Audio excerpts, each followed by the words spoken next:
Hi, it's Dennis Daly welcoming you to Old Time Radio on Monday, a complete Old Time Radio episode. And this week, a show that would seem to have not worked, but it was very popular.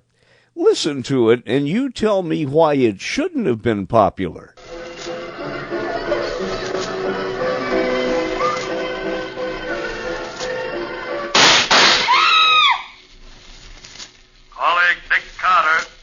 Another case for Nick Carter, Master Detective.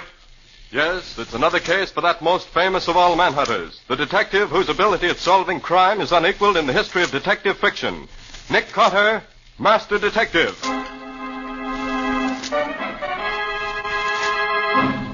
Tonight's curious adventure is... The Echo of Death, or Nick Carter and the Phantom Clue.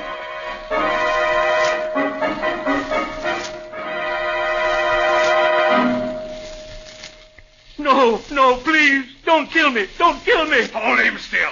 They're just like that. This has got to look right. No, I'll do anything you say. I'll forget everything I know. Only don't... All right, he's dead. Now come on.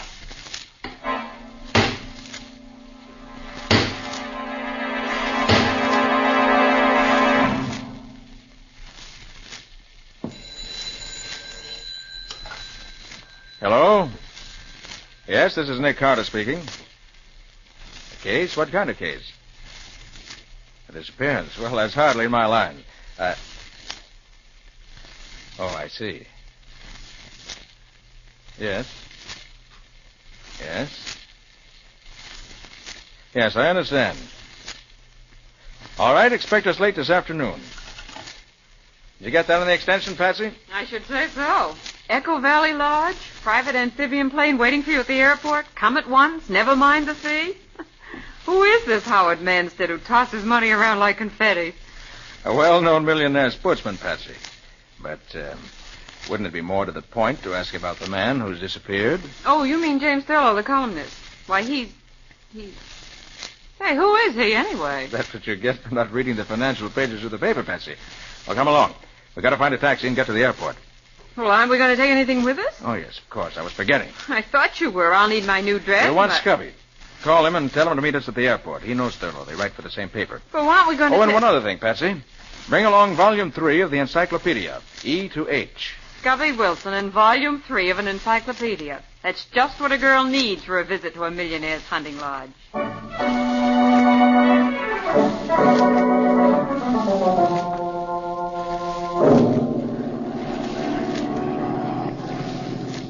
Though seldom visited because of its somewhat inaccessible location, Echo Valley is a natural freak of singular interest. I have friends you could say the same thing about, but the encyclopedia doesn't mention them. Quiet, Scubby. Let Patsy finish reading. Echo Valley is of great interest to scientists. Sounds occurring in certain areas of Echo Valley may be repeated as many as 13 times, echoing from cliff to cliff in gradually diminishing volume. Why do encyclopedias always use so many words to say so little? That's what I wonder about newspaper reporters sometimes, too. So we'll change the subject? What else does it say? That's all. Well, that's no help. Thurlow certainly wasn't carried off by an echo. Oh, he's probably just lost in the woods. In any case, I don't see why Manstead insisted on you coming out to look for him, Nick. You're no Indian guide. Patsy, if Thurlow isn't found alive, it may cost the public millions. Millions? Well, he's just a columnist, isn't he? Just a columnist? He's the smartest financial reporter in New York. And Thurlow's more than just a reporter, Patsy. In the financial column he writes, he sometimes tips the authorities off to big stock swindles and other kinds of financial skullduggery. Right. It was Thurlow who broke open the Nemo Bank scandal 3 years ago and sent the whole board of directors to prison.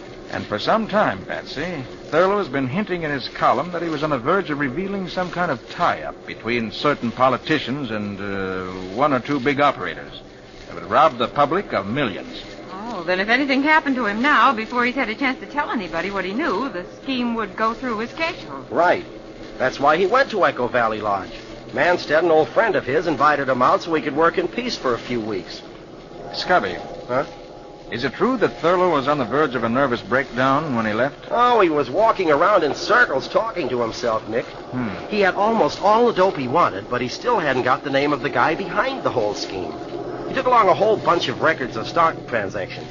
He said they might give him the clue he needed. And, hey, look, ahead of us.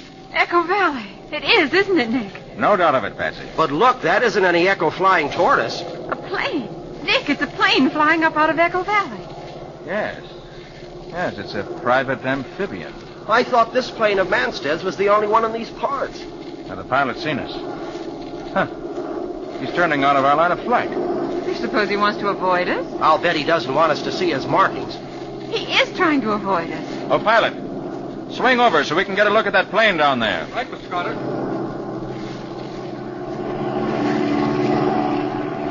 He knows we're trying to get closer to him. Look at him bank to avoid us. He's turned back. He's heading away from us now. Oh, pilot. Overtake that plane if you can. Yes, Mr. Carter. Say, isn't that the Manstead hunting lodge down there, right on the edge of the lake? Yes, Cubby, it is. But we're not going to land until we get some idea what that plane's up to. Look, he's diving straight down now. He's going to try to get away underneath us. Oh, he'll never make it. Those private planes aren't built. His wing is breaking off. Couldn't take the strain. He's heading straight for the ground if he hasn't got a parachute. Oh, but he has. Look, he's jumping. The other chute's opening. And there goes his plane into the trees. Well, that was a narrow escape. He didn't have more than 500 feet of altitude. Oh, he's come down on the top of that tall pine. He's caught there. See, his parachute won't come loose. Yes. Well, we'll have to land and rescue him. Besides, I want to know why he was so anxious to avoid having his plane identified. Oh, pilot. Yes, Mr. Carter. Land in the lake and taxi up as close as possible to the place that fellow came down. Yes.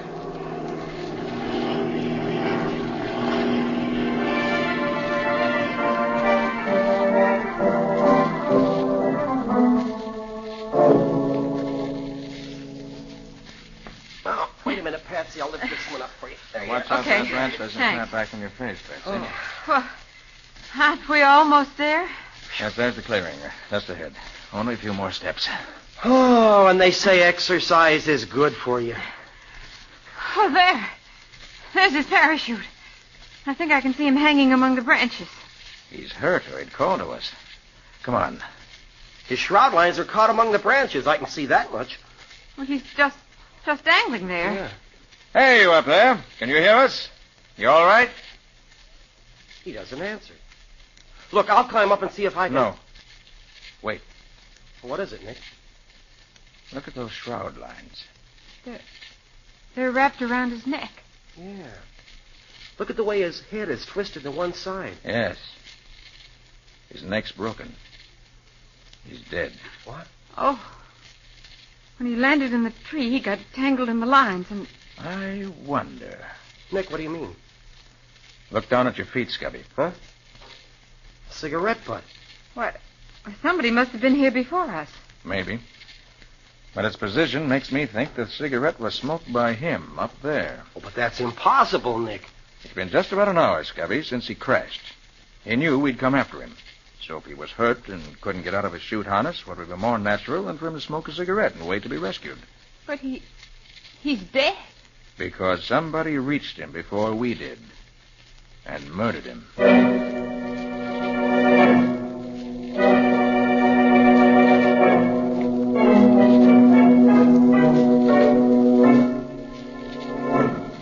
And so that's the story, Mr. Carter.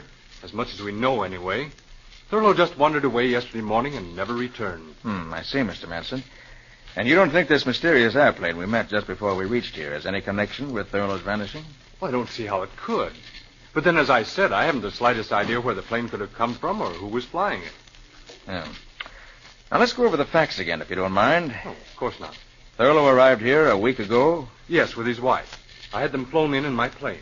They had the lodge to themselves with my permanent housekeeper to look after them. And you arrived yesterday. In the middle of the afternoon. But Thurlow wasn't here when you arrived? No, he'd already gone out. He told his wife he was taking his revolver along and would take pot shots at the trees and rocks. So you never actually saw him? That's right. The woodsman I employ to look after the property asked me to come and examine some trees he wanted to cut down.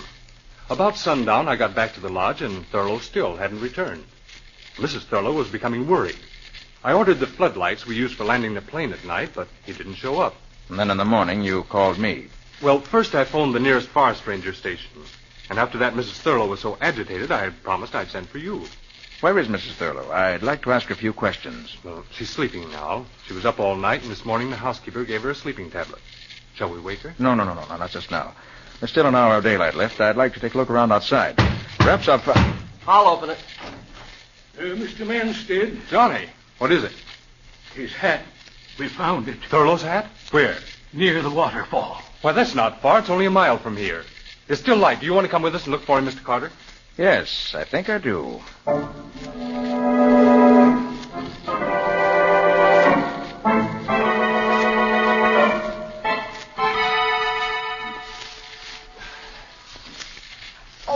Gosh, my ankle. Oh, boy. There's the hat, Mr. Manstead. In that bush. But what in the world could Thurlow have been doing in here? This isn't the trail to the waterfall. It isn't a trail at all as far as I'm concerned. It's a jungle. It used to be a trail to an old one-room cabin, but there's no reason Thurlow would go there. Well, maybe if we yell, he'll hear us. He might be in there with a busted ankle or something. Go ahead and try, Scubby. Thurlow! Thurlow!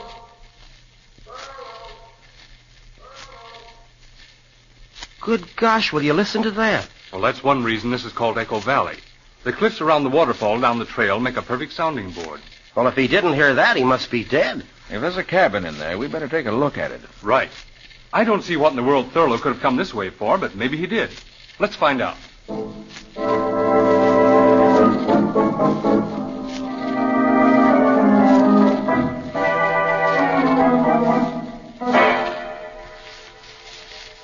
There it is. Where, Manstead? Oh, there, between those two trees. See it? Oh, yes. It's only another 40 yards. Well, come on, then. Oh, Scubby. Wait. Well, sure, Nick, what is it? That bare patch of ground there. Those footprints. Thurlow's footprints. You sure, Scubby? Sure. I've seen those pointed shoes of his too often not to recognize the footprints anyplace. Come on, Nick. Yes. I'm coming. Thurlow's a tall man, isn't he, Scubby? He's a tall man like I'm Henry Ford. He's about 5'5". Why? I thought that... Well, never mind. There's the cabin. Gosh, it doesn't look as if it had been opened in years. Well, it hasn't that I know of. But there are Thurlow's footprints going right up to the door. And somebody's opened the door recently. Look at these broken spider webs around the door jamb. And it won't open now. Oh, here, let me try. It ought to open without any trouble. Yeah, but it doesn't budge. That's strange. Let's take a look through the window. The window's boarded over. The boards haven't been touched. I nailed the window up myself 3 years ago. Nobody came here since. And someone has come here. Thurlow. And he must be inside now. But the window hasn't been touched, and the door is barred on the inside. Looks bad. We'd better break the door down. Suppose we have old Johnny use his axe on it. That'll be quicker. Of course. Johnny, smash the door open for us. Stand back, please.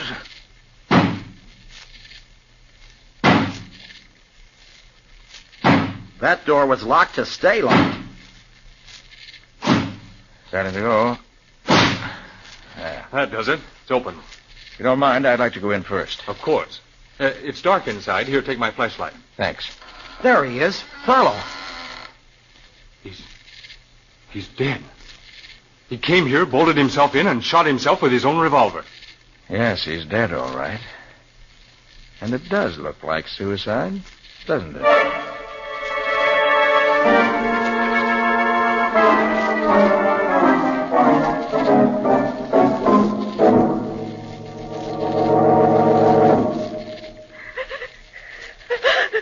Now, Mrs. Thurlow.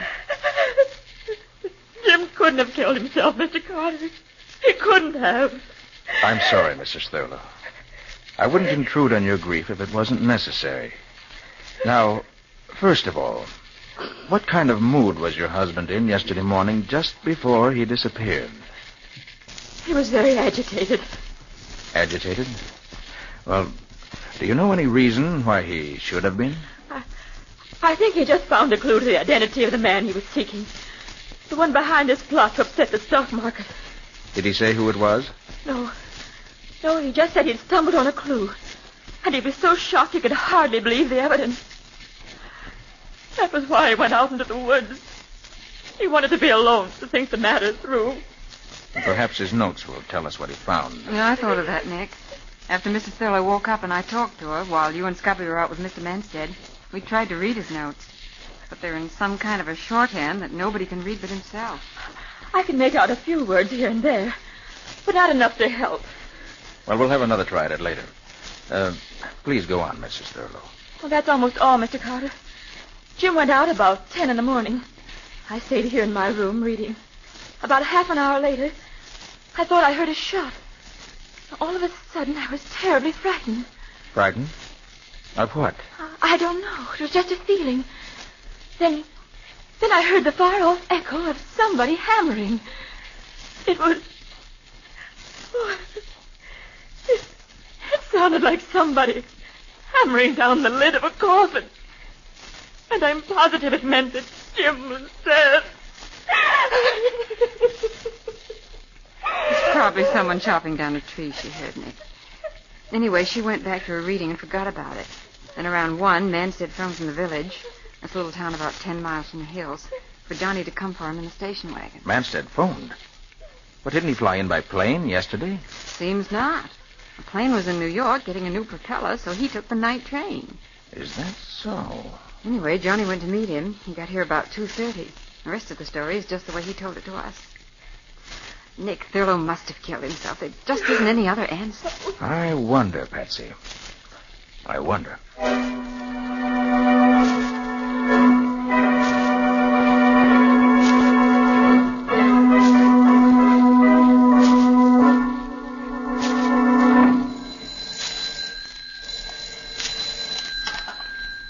Hello?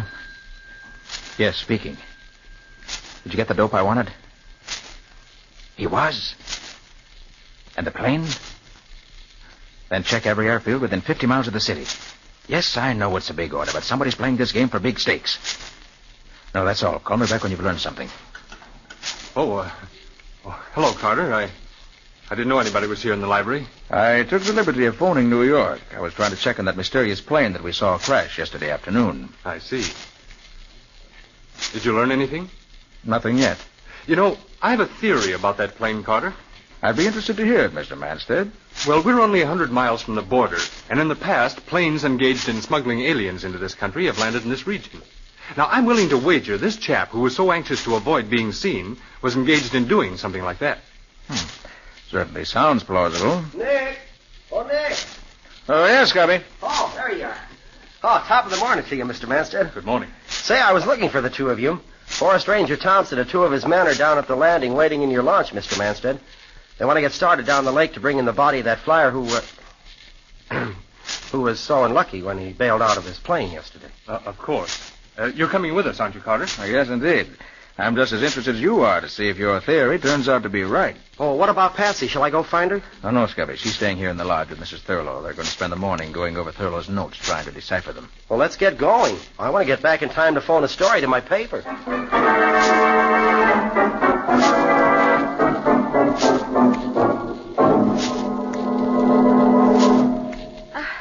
I was afraid it's no use, Miss. Please, just call me Patsy. It's just impossible to read these notes of Jim's, Patsy. They're not only in his own shorthand, but most of them are in code, too. Here's something that seems as if it might mean something. See, it says, I can HB it. HB. Hardly believe. I can hardly believe it. Yeah. Of course, that's what it means. And here's some more. It's clearer. Shall I tell Manstead what I know? The next line. Better not. Instead, must get back to New York. Well, that's clear enough. But the next line. My life, M.B. N.D. That doesn't mean anything to me. My life, M.B. N.D. My life may be in danger. Oh. And then there's just one last sentence that he never finished. To think that the one man in the world And that's all there is. Oh, if it only finished. To think that the one man in the world... Who do you suppose he could have meant? I can't even make a guess. The one man. Mrs. Thurlow. What's that? Mrs. Thurlow, we're going to go and take a look at that cabin now while all the others are away. I have a theory, and we're going to find some evidence to prove it. It has to be there. It just has to be.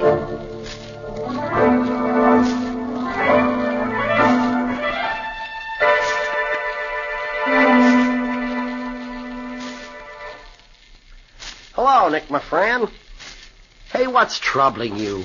You've been sitting out here on this rock for an hour ever since we got back, looking mean enough to bite your grandmother. Scubby, that poor devil of an aviator whose body we brought in was murdered. And Thurlow was murdered. And I can't prove it. But, Nick, couldn't you be wrong? The aviator certainly looked like a natural accident. And Thurlow, if I ever saw a case that looked more like suicide, well, I don't know where it was. Well, that's just it. The aviator I can explain. Someone slipped through the woods, reached him before we did, climbed the tree he was caught in, and strangled him with the shroud lines in his parachute while pretending to help free him. But, Thurlow, his own footprints leading into the cabin. The window boarded over and the door bolted on the inside. If somebody killed him, well, how did they get out? I don't know, Scubby. It isn't possible. Yet it was done. I'm going to break the... Hey, Scubby, what's that in your hand? Oh, just a shiny new nail I picked up somewhere. Somebody must have been fixing something. A nail. And Mrs. Thurlow said she heard the echo of hammer blows the morning her husband died. Yeah, said they sounded like somebody hammering down the lid of a coffin. Dames sure have imagination. But that's just what she did hear. Huh? She heard the echoes of somebody nailing down the lid of a coffin.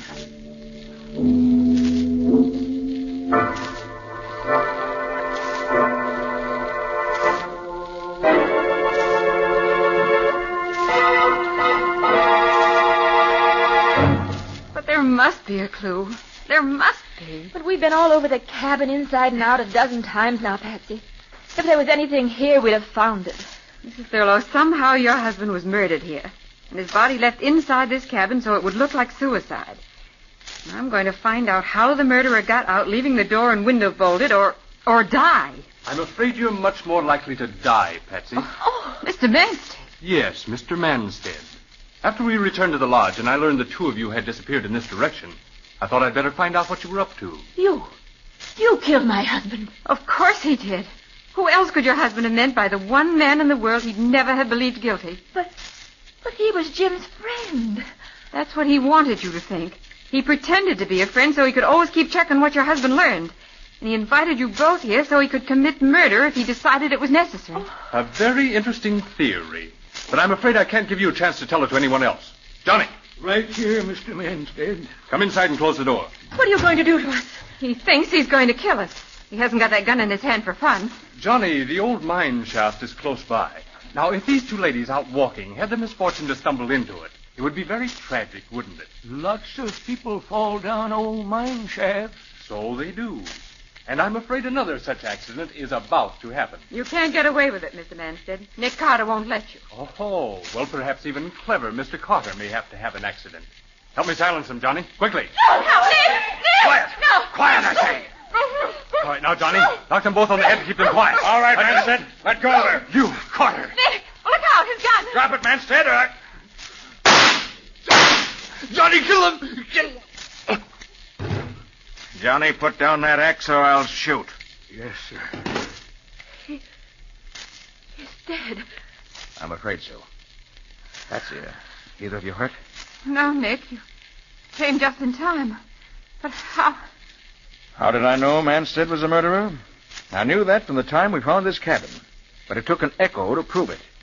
The echo, Mrs. Thurlow, that you said sounded like someone hammering. But I don't understand. Scubby's bringing Ranger Thompson. As soon as they get here, I think I'll be able to clear up a lot of mysteries. So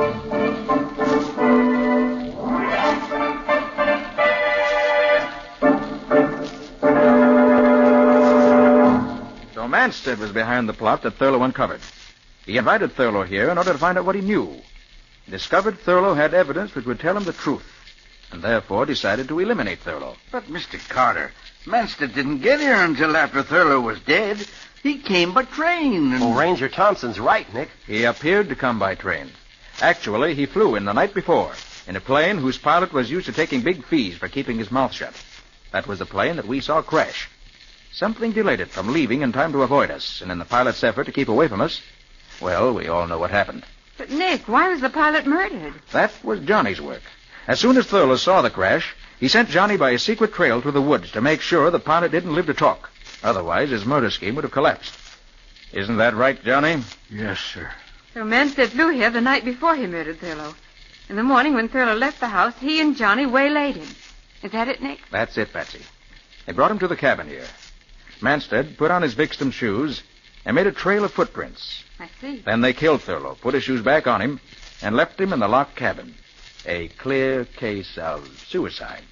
But Manstead made a mistake there. His footprints were too far apart. They were the steps of a tall man. When Scubby said Thurlow was a short man, I began to suspect. Well, it certainly does sound plausible, Mr. Carter. But you've still got to convince me Manstead could get out of that cabin and leave the door barred from the inside. Make it good, Nick. Johnny knows the answer. You all remember that Mrs. Thurlow said she heard the echo of hammer blows. You mean she really did hear someone hammering? Exactly. This is a small cabin with a roof lightly nailed in place. Now look up there. What's that flashing in the sun? Looks like nail heads. Somebody's hammered new nails into that roof all along this side. Nick, is that the clue I was looking for? That's the clue you were looking for. Scubby and I saw it yesterday, but we weren't smart enough to know what it meant. Here, I'll take Johnny's axe and push the blade in under the eaves and pry upward like that. Well, the whole roof's lifting up. Well, blow me down. Manstead and Johnny pried up the flimsy roof before they killed Thurlow. Then, leaving the door barred, they climbed out. And Johnny nailed the roof back into place. Right. So they were hammering the lid on the coffin, so to speak. Thurlow's coffin. And due to the curious echoing qualities of the rocks, the sound carried to the lodge, and Mrs. Thurlow heard it. I didn't think it meant anything until I noticed the nail Scubby picked up someplace. The nail Johnny must have dropped. And then I remembered the hammering sound Mrs. Thurlow spoke of. And suddenly the whole thing was clear. Well, it sure wouldn't have been clear to me if you hadn't explained it, Mr. Carter. I certainly wouldn't ever have worked it out with just an echo for a clue. Oh, but that was an unusual echo. Remember how cleverly it answered? And when it comes to answers, Scubby, Nick Carter is the man who gets them.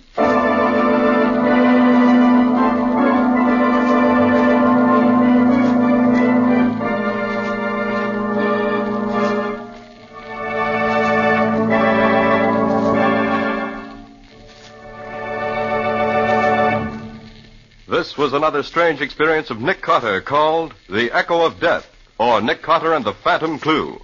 The curious adventures of Nick Carter, Master Detective, are brought to you every Monday night at 9:30 Eastern Wartime. We'll let Nick himself tell you about next week's story. What'll it be about, Nick? I call it Death Across the Tracks. It began with the murder of a detective. A railroad detective who lived in the station alongside the tracks.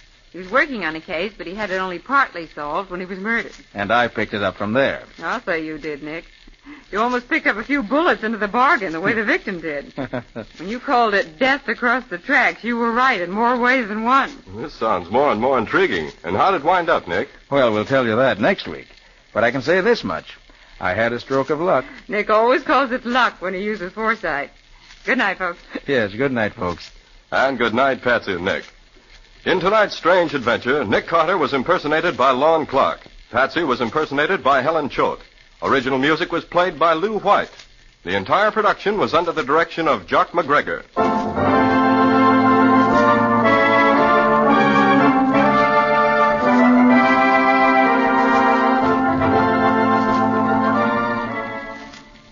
Next week at 9:30 Eastern Wartime, listen to another curious adventure of Nick Carter entitled Death Across the Tracks, or Nick Carter and the Mystery of the Midnight Train.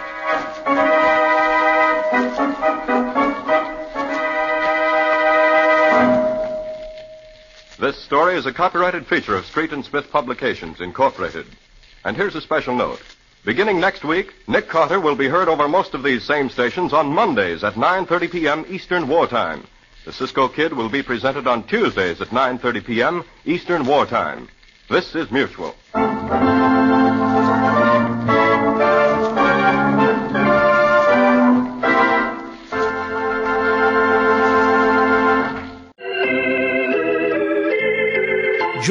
every Monday at this time for a new complete old-time radio episode from the archives of Old Time Radio.